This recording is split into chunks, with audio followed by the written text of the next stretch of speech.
An Ontario farmer near Port Hope says Premier Ford isn't following through with one of his elections promises.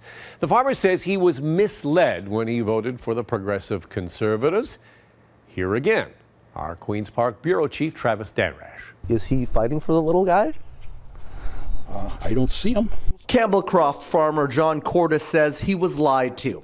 He says when Premier Ford and the PC party were looking for his vote, they told him a controversial solar project in his community would be scrapped as part of their pledge to rip up bad green energy deals. We were given assurances upon assurances that this project would be cancelled.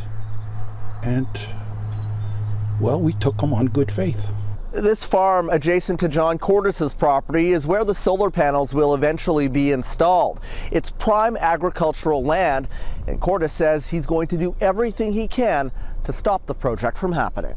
It isn't going to make the slightest economic sense to put this project in place. Caroline Thornton with the Port Hope Citizens Association is standing next to Cordes in the fight. She says solar projects make sense to fight climate change, but not on protected farmland. It's a tiny project on a large piece of land that will feed virtually a fraction, a tiny, tiny amount of energy into this community.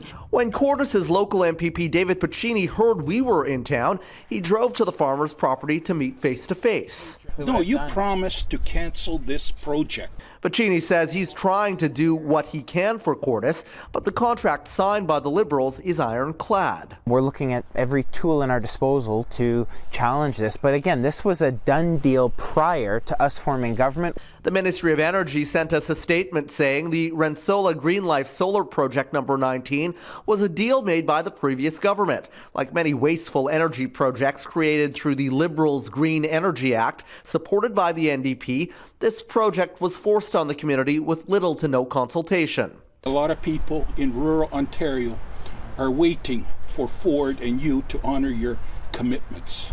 Cordes insists the government is not doing enough and could cancel the contract if they wanted to. If Premier Ford has any aspirations of being a two-term premier, I think this would be a good starting point to listen to the people. Travis Danrash, Global News, Campbellcroft.